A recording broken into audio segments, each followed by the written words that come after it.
नमस्कार मित्रांनो. मागील भागात आपण पाहिलं की सुविधाला कोणाच्या तरी हसण्याचा आवाज येत होता, म्हणून ती घाबरून बाहेर हॉलमध्ये आली. बाहेर हॉलमध्ये धनाजी आणि सुमन झोपले होते. तिने सुमनला उठवण्याचा प्रयत्न केला. सुमन उठून तिच्याकडे पाठ करून बसली होती. पाहूया पुढे काय घडलं ते. सुविधाने मागे पाहिलं तर सुमन तिच्याकडे पाठ करून बसलेली होती. तिने तिच्या खांद्यावर हात ठेवला तर सुमनने फक्त तिची मान वळवली आणि हे पाहून सुविधा एकदम घाबरली आणि ओरडली. तिचा चेहरा एकदम विद्रूप दिसत असतो. डोळ्यातून रक्त येत असतं, काळे दात, सफेद चेहरा आणि ती हसत असते. हे पाहून सुविधा एकदम घाबरते. तिच्या ओरडण्यामुळे धनाजी आणि मीरा यांची झोप मोड झाली. ताईसाहेब, काय झालं? तुम्ही इथं एवढ्या रातच्या? काय झालं काय? सुविधाची भीतीने बोबडी वळली होती.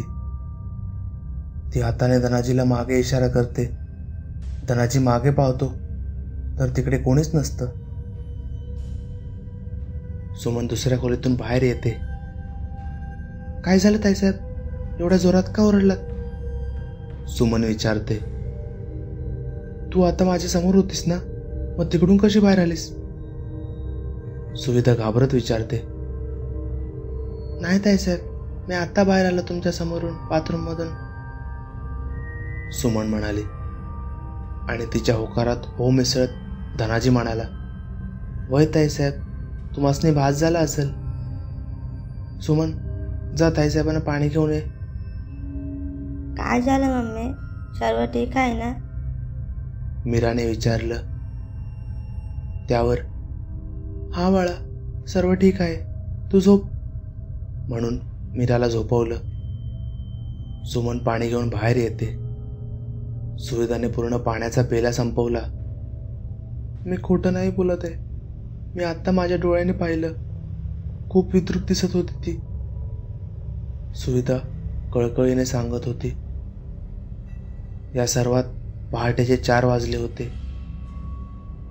इकडे सूर्यकांत पोलीस स्टेशनमध्ये पोहोचला होता, पण त्याच्या पाठलाग करणारा तो माणूस तसं का करत आहे हे सांगायलाच तयार नव्हता. जगदाळेने सौम्य मारा करून आता 3rd डिग्री द्यायला सुरू केली होती. साधारण 4:30ला पहाटे त्याने तोंड उघडलं आणि त्याने जे काही सांगितलं त्याने पायाखालची जमीन सरकली. कोणी आणि त्याचा उद्देश दोन्ही समजलं होतं. फक्त खून कसा झाला हे समजण्याचं बाकी होतं. सुभेदार साहेबांनी खुनीविरुद्ध अटकपत्र तयार करून स्वाक्षरीसाठी 10 वाजता कार्यालयात भेटीला यायला सांगितलं. तिथे बंगल्यामध्ये तर वातावरण अजून वाईट होतं. सकाळ झाली होती. अचानक वरच्या अडगळीच्या खोलीमध्ये कोणीतरी काहीतरी ओढत असल्याचा आवाज येऊ लागला. सर्व घाबरले होते, कारण घरात जेवढे होते ते सर्व खाली होते. मग वरती कोण होते समजायला काहीच पर्याय नव्हता. तेवढ्यात धनाजी म्हणाला, ताईसाहेब, तुम्ही अडगळीच्या खोलीचा दरवाजा उघडला होता का? त्यावर मीना म्हणाली, हो, तिकडे मला एक गाडी पण सापडली, मस्त आहे ना? तिच्या त्या उत्तराने धनाजीच्या चेहऱ्याचा रंगच उडाला. अहो, काय केलं ताईसाहेब तुम्ही हे? आता आपल्याला कोणी बी वाचवू शकणार नाही, धनाजी काळजीच्या स्वरात म्हणाला. म्हणजे नक्की काय काय म्हणायचं आहे काय तुला? सुविधाने विचारलं. सुमन, आज काय तिथं आहे? धनाजीने विचारलं. आज पुणे सरून 6 दिवस झाले, सुमन म्हणाले. ताईसाहेब, एक काम करा, तुम्ही सुमन सोबत मीराला घेऊन माझ्या घरी जा. मी या पिढेचा बंदोबस्त करायचा बघतो, तुम्ही निघा. ते सगळे घराच्या बाहेर पडतात. पाठोपाठ धनाजीही बाहेर पडतो. माझी गाडी, ती आत राहिले, असं म्हणून मीरा रडायला लागते. बाळा, आपण नवीन गाडी घेऊ, ती राहून दे तिकडे जाता, सुविधा तिला समजवण्याच्या सुरात म्हणते. नाही, मला तीच गाडी हवी आहे, मला तीच गाडी पाहिजे. एवढं म्हणून मीरा रडायला लागते. ठीक आहे बाळा, रडू नकोस. कुठे ठेवली आहे सांग मला, मी घेऊन येते, सुविधा म्हणते. तिकडे सोफ्यावर आहे. मीरा डोळे पुसत म्हणते. थांबा ताईसाहेब, मी आपण येते तुमच्यासोबत, म्हणून सुमन तिच्या सोबत निघते. धनाजी पाहतो कोणीतरी त्यांच्या दिशेने येत आहे, म्हणून तो त्यांना अडवण्यासाठी त्यांच्या मागे पळतो, पण तोपर्यंत उशीर झालेला असतो. त्या आतमध्ये जातात आणि मागे दरवाजा बंद होतो. इकडे सूर्यकांत सुभेदार साहेबांकडून स्वाक्षरी केले गेलेले पत्र आणि जगदाळेला घेऊन निर्भयच्या घरी येतो.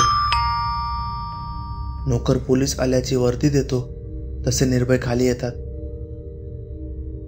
या सूर्यकांत साहेब, कसं चालू आहे तपास? आज आमच्याकडे येणं कसं झालं? निर्भय विचारतो. आज अटक करायला आलो आहे, सूर्यकांत म्हणतो. आश्चर्यचकित होऊन निर्भय विचारतो. कुणाला? तुमच्या मुलाला. निखिल, तुमचं डोकं ठिकाणार आहे का? तुम्ही काय बोलताय, तुम्हाला कळतंय का? निर्भय आता रागात म्हणाला. हे पहा सर, आमच्याकडे पुरावा आहे. त्याने कसा खून केला आणि त्याला आत्महत्या बनवलं. हवे असेल तर तुमच्या समोर कबूल करवतो, जगदाळे म्हणाला. निखिल, निखिल, खाली ये. निर्भय जोरात ओरडला. त्याचा आवाज ऐकून निखिल खाली आला. काय झालं डॅड? तुम्ही मला बोलवलात? हो, मी बोलवलं. हे पोलीस आलेत, ते काय म्हणतायत ते बघ. अभय, माया आणि यश यांचा तू खून केलास.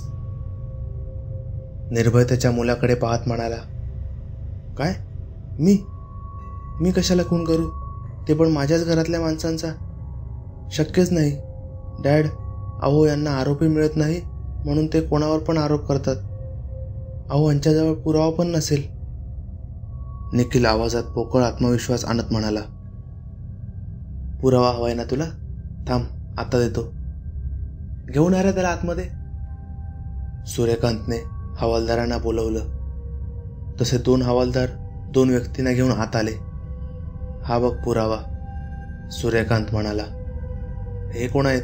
मी ओळखत नाही यांना डॅडी, यांना मी ओळखत नाही. निखिल आता गांगरत निर्भयशी बोलत होता. तुम्ही कोणाला पण घेऊन येणार आणि मला अटक करणार? बापाचं राज्य आहे का? निखिल बोलत असतो तेवढ्यात त्याच्या कानाखाली बसली. त्याने फिरून पाहिलं तर निर्भय त्याच्या समोर उभा होता. डॅड, निखिल म्हणाला. नको म्हणूस मला डॅड. कुणी आहेस तू? कुणी? तुला काय वाटलं तू काय करतोस ते मला समजत नव्हतं? मी शांत होतो कारण मला माझ्या घराची इज्जत घालून घ्यायची नव्हती. तुझे आणि मायाचे संबंध मला माहीत होते. एकदा तर तुला अभयने पण समजावलं होतं. माझ्याकडे येऊन मला सगळं सांगेल अशी धमकी पण त्याने तुला दिली होती. आम्ही दोघं भाऊ ड्रिंक घेत असताना त्यांनी मला सगळं सांगितलं. मी शांत होतो कारण माझा विश्वास बसत नव्हता. नंतर माया तुला इग्नोर करायला लागली. त्याची तुला चीड येऊ लागली. अचानक काय झालं म्हणून तू तिला टेरेसवर घेऊन गेला. तेव्हा ती म्हणाली की जे झालं ते झालं, पण आता पुढे काही नाही. त्यावर तू तिला जीवे मारण्याची धमकी दिलीस. तेव्हा पण मी तिकडेच होतो. तुला वाटलं कोणी पाहिलं नसेल, पण मी ऐकलं होतं ते सर्व. आज लाज वाटते मला तुला मुलगा मानण्याची. निर्भय रागात बोलून बाजूला होतो. आता तू खून कसा केलास ते सांगतो. तू या बाबाला हाताशी धरलंस. तुला माहीत होतं की अभय त्या फार्म हाऊसवरती सुट्टीसाठी जाणार. तू प्लॅन केलास आणि तिकडे गेलास. घरात एक मंतरलेला आत्मा कैद केला, जेणेकरून तो मायाला आपलं घर बनवेल आणि तोच आत्मा सर्वांचा खून करेल. आणि मग एखाद्या वस्तूमध्ये त्या आत्म्याला टाकून तोच परत त्या बाबाकडे द्यायचा. म्हणजे तुझं काम पण झालं असतं आणि खून न वाटता ती एक आत्महत्या वाटली असती. मला शंका आली होती म्हणून मी त्या घरी राहायला गेलो. इकडे हा मोटरसायकलवाला माझ्यावर नजर ठेवून होता, तर तिकडे तो बाबा. त्याने तो लिंबू टाकला होता जो लाल झाला होता. त्याला पाहायचं होतं की अजून आत्मा घरात आहे की बाहेर पडली. म्हणून तो घरी सारखा ये जा करत होता, कारण त्याला तो आत्मा कैद करायचा होता. सूर्यकांत एवढा बोलला आणि थांबला.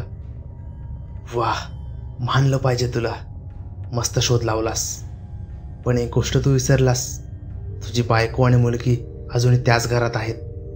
आणि तुला माहिती आहे का, ती आत्मा पण तिकडेच आहे अजून. तिकडे काय होत असेल याची कल्पना पण तू करू शकत नाहीस. एवढं बोलून निखिल जोरजोरात हसायला लागतो. माझा सर्व प्लॅन तू समजलास, पण माझ्यासोबत अजून एक माणूस होता ज्याने मला सर्वात जास्त मदत केली होती हे सगळं करण्यात, आणि तो अजून तिकडेच आहे तुझ्या बायको आणि मुलीसोबत, निखिल म्हणाला आणि हसायला लागला.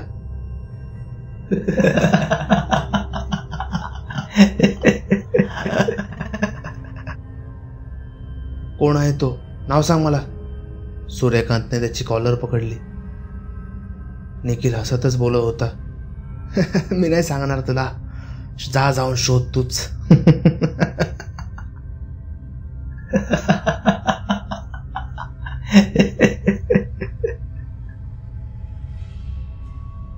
तेवढ्यात सूर्यकांतचा फोन वाजतो.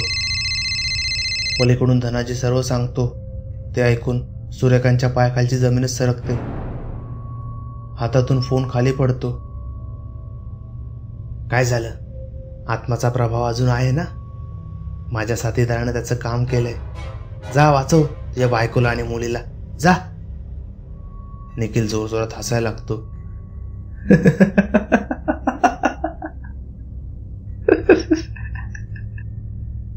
सूर्यकांत पळत गाडीजवळ जातो. जगदाळे निखिलला अटक करून पोलीस स्टेशनला घेऊन जायला सांगतात आणि स्वतः सूर्यकांत सोबत फार्म हाऊसला जायला तयार होतात. इकडे धनाजी मीराला आपल्या घरी आपल्या मुलीजवळ सोडतो आणि मी येईपर्यंत तू आणि मीरा दोघांनी पण कुठे जायचं नाही असं सांगतो. मीरा रडत असते. मला मम्मीकडे जायचंय. धनाजी तिला म्हणतो, बाळा आपण जाऊ मम्मीकडे. थोडा वेळ तू या ताईसोबत थांब, मी मम्मीला घेऊन येतो. सूर्यकांत घरात लावलेल्या कॅमेऱ्याचे फुटेज पाहायला प्रयत्न करत असतो, पण ते काम करत नसतात. तर तिथे घरामध्ये दोघी अडकलेले असतात. दरवाजा वाजवून पाहतात पण कोणीच उघडत नाही. घरात पूर्ण काळोख पसरला असतो. त्याच अंधारात एक किनारी हास्य ऐकू येते. सुविधा आणि सुमन दोघी पण घाबरतात. त्या स्वतःला एका खोलीमध्ये बंद करून घेतात. त्या दोघीच्या खोलीत असतात तिकडे दरवाजावर जोरजोरात आघात सुरू होतो. दोघी घाबरून पलकाखाली लपतात. दरवाजा उघडला जातो आणि अचानक सुमन बाहेर खेचली जाते. तिला वाचवण्यासाठी सुविधा बाहेर येते, पण सुमन तिला कुठेच दिसत नाही. फक्त हसण्याचा आणि दातावर दात आपटण्याचा आवाज येतो. सुमनला शोधत शोधत सुविधा पहिल्या मजल्यावर पोचते. तिकडे तिला सुमन त्या आडगळीच्या खोलीजवळ उभी दिसते. सुविधाकडे तिची पाठ असते म्हणून तिचा चेहरा दिसत नाही. सुमन, सुमन आवाज देत सुविधा पुढे सरकत असते. ती सुमनजवळ पोचते. तिच्या खांद्यावर हात ठेवते तर सुमनचा चेहरा पूर्ण बदललेला असतो. एक जोराची किंकाळी सुविधाच्या तोंडातून येते. धनाजी पळत पळत गावच्या मारुती मंदिरात येऊन पोचतो. पुजारी, पुजारी, धनाजी आवाज देतो. त्याचा आवाज ऐकून पुजारी बाहेर येतो. काय झालं धनाजी? पुजारी विचारतात. धनाजी त्यांना घडलेला सगळा प्रकार सांगतो. हे तर महाभयानक आहे. आपल्याला लवकर जायला हवे, नाहीतर अनर्थ होईल. आपण कोणालाच वाचू शकणार नाही. पुजारींनी मारुतीजवळची रक्षा घेतली आणि शेंदूर स्वतःच्या आणि धनाच्या कपाळात लावला. हा शेंदूर आपलं रक्षण करेल, पुजारी म्हणाले. सूर्यकांत अजून प्रवासातच होता. तो काय अजून पोचला नव्हता. आतमध्ये सुमनचे ते रूप पाहून सुविधा मागे पळण्याचा प्रयत्न करत होती, पण सुमनने तिला पकडले होते. ती सुमनला धक्का मारून पळून जाते. ते थेट हॉलमध्ये अचानक समोरचा दरवाजा उघडतो. समोर एक भगवी कफाने घालून एक मनुष्य उभा होता. सुविधा दरवाजा उघडल्याबरोबर त्या दिशेने पळत जाते. तिच्या पाठीमागे सुमन येत असते. ती पुजारीला पाहून थांबते. बाजूला हो माझ्या मार्गातून, नाहीतर तुला पण संपवेन. तिला पाहताच धनाजी पुढे येतो. सुमन, अगं असं काय करतेस? सुमन आता सुमन नव्हती. तिने धनाजीवर हल्ला करण्याचा प्रयत्न केला, पण सेंदूर लावला असल्यामुळे तो फसला. सुमन चिडून जोरात ओरडते आणि पुन्हा हल्ला करण्याचा प्रयत्न करते, पण तो पुन्हा फसतो. तेवढ्यात पुजारी हनुमान चालीसा मंत्र पठण करायला सुरुवात करतात. जाड्या भरड्या आवाजात सुमन म्हणते, बंद करा, नाहीतर तुम्हा सगळ्यांना मारून टाकेन. पण पुजारी बंद नाही करत. ते मंत्रपठण चालूच ठेवतात.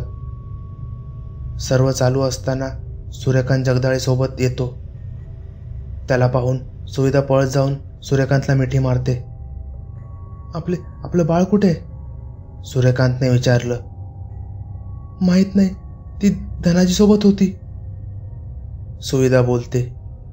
काय? धनाजी सोबत? धनाजी कुठे आहे? सूर्यकांत विचारतो. तो आतमध्ये आहे, पुजारींसोबत. सुमनच्या शरीरात त्या आत्म्याने प्रवेश केला आहे, म्हणून सुमन माझ्यावर हल्ला करत आहे आणि धनाजीने पुजारींना बोलवलं आहे. सुविधा म्हणाली. काय? धनाजीने बोलवलं आहे? अगं पण तोच तर खरा गुन्हेगार आहे, आणि त्यानेच तुझा आणि सुमनचा जीव वाचवण्यासाठी पुजारीला बोलवलं. इकडे आतमध्ये पुजारींचं मंत्रपठण चालू असतं. ते एक बाटली काढतात आणि त्याच्या शेजारी रक्षाने एक रिंगण काढतात. पुजारी आता त्या आत्म्याला म्हणतात, या बाटलीमध्ये ये, शरीर सोडून देते आता. मी तुला मुक्ती देतो, तुला कोणी गुलाम करू शकणार नाही. ये आता बाटलीमध्ये ये. मी नाही येणार. सर्व असंच बोलत असतात आणि नंतर मला गुलाम करतात. एवढं बोलून सुमन तिकडून पळून जायचा प्रयत्न करते, पण पुजारी आपल्या मंत्रशक्तीने तिला तिकडेच जखडून ठेवतात. हे बघ, मी कोणाला गुलाम नाही करत. मी स्वतः सेवक आहे, आणि एका सेवकाचा, अर्थात प्रभू श्रीराम यांचा सेवक मारुती आणि त्यांचा सेवक मी, आणि मी कशाला कोणाला गुलाम करू? मी तुला मुक्ती देईन. ये बाटली ती आता. तरी पण सुमनच्या शरीरातली ती वाईट शक्ती येण्यास तयार होत नव्हती. शेवटी पुजाऱ्यांनी महामारुती स्तोत्र पठण करायला सुरुवात केली.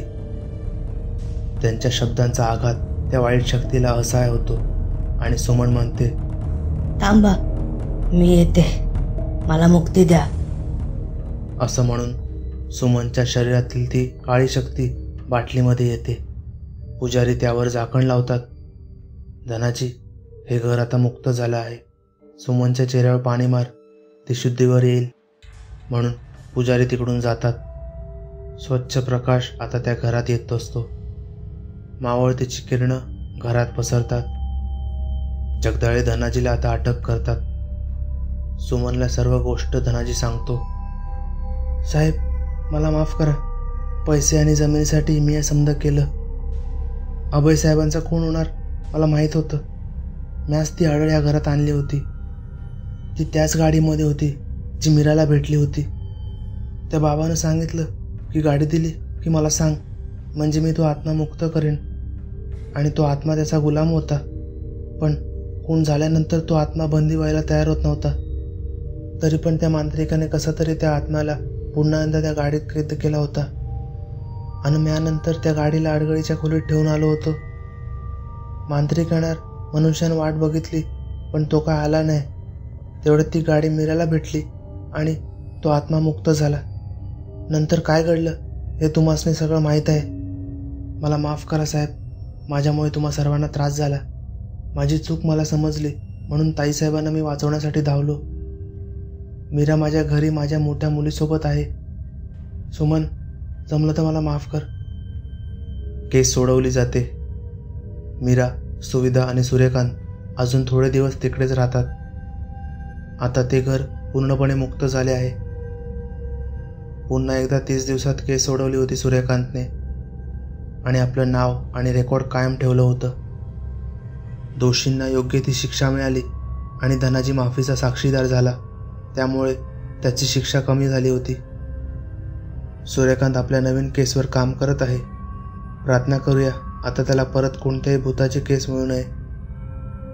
पैसे चांगले तसेच ते वाईट, आणि पापाचं प्रायश्चित्त इकडेच करावं लागतं. मित्रांनो, आपली अपराधी ही कथा इकडेच संपली. मला कमेंट्समध्ये नक्की लिहून पाठवा तुम्हाला ही कथा कशी वाटली ती. या कथेचे लेखक आहेत कुमार.